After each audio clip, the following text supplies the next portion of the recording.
अभिवादन स्वीकार कीजिए दोस्तों नासिर का। दोस्तों आज बात लखनऊ की और वहाँ के खानों की कुछ बात। पिछले दिनों मेरा लखनऊ जाना हुआ और इत्तेफाक से वहाँ पर एक ऐसी शख्सियत से मुलाकात हुई जिनको आप इंसाइक्लोपीडिया कह सकते हैं, जनाब ज़फ़र अहमद फ़ारूक़ी साहब से। आप उनसे किसी भी टॉपिक पर बात कीजिए, कमाल का इल्म रखते हैं आप, कमाल की जानकारी है आपके पास। आप चाहे पॉलिटिक्स की बात करें, आप चाहे अवध की बात करें, वहाँ के तहज़ीब की बात करें, वहाँ के खानों की बात करें, किस चीज़ की बात करिएगा आप उनसे। उन्हीं से बातों बातों में वहाँ के पराठों पर बात चली या शीरमाल पर बात चली, ऐसा कह सकते हैं। तो ज़फ़र साहब कहने लगे, शाह ज़मन ग़ज़ीउद्दीन हैदर ने अपने खासे में पराठों का एक मुकाबला करवाया था। दुनिया भर से नानबाई, रकाबदार और खानसा में बुलाए गए।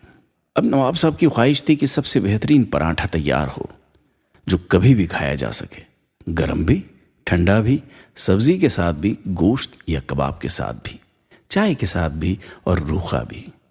इस मुकाबले में 3000 से ज़्यादा पराठों की किस्म रखी गई थी। समझ रहे हैं ना आप, 3000।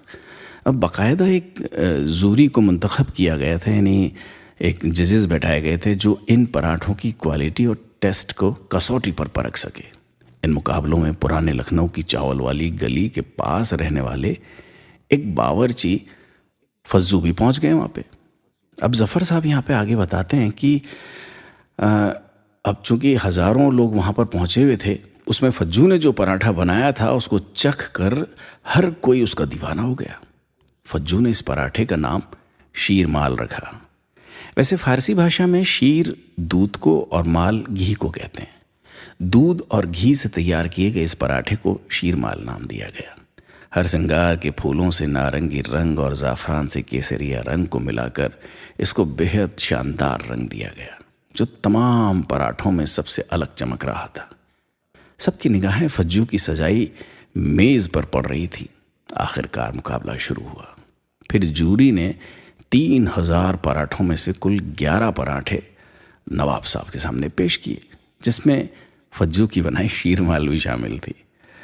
नवाब साहब शीरमाल खाकर बेहद खुश हुए और फज्जू को अपने शाही खासे में जगह दी और इनामात से नवाजा। ज़फ़र साहब कहते हैं कि फज्जू ने भी खुश होकर कह दिया कि अब जब भी शीरमाल पकेगी तो शाह ज़मन का चखा हुआ हिस्सा छोड़कर पकेगी। शीरमाल में ये यू के आकार का बना कट नवाब साहब का खाया हुआ निशान है। बावर्चियों की भाषा में इसको ख़त कहते हैं। हालांकि शीरमाल को ख़त के साथ पकाने वाले कारीगर अब ना के बराबर बचे हैं, इसलिए शीरमाल की कहानी आप तक पहुंचाना ज़रूरी थी और वो मुझे मिली थी ज़फ़र साहब से। शीरमाल लखनऊ में सबसे ज़्यादा खाई जाने वाली रोटी है दोस्तों, जबकि बहुत से मुख्तलिफ़ शहरों में शीरमाल को अलग अलग तरीक़ों से पकाया जाता है। जहाँ शीरमाल को कहीं मीठा तो कहीं बहुत मोटा तो कहीं ढेरों मेवे डालकर तैयार कर दिया गया, मगर असल शीरमाल तो बस वही है जो आज भी फज्जू के अपने मोहल्ले चावल वाली गली में मिलती है।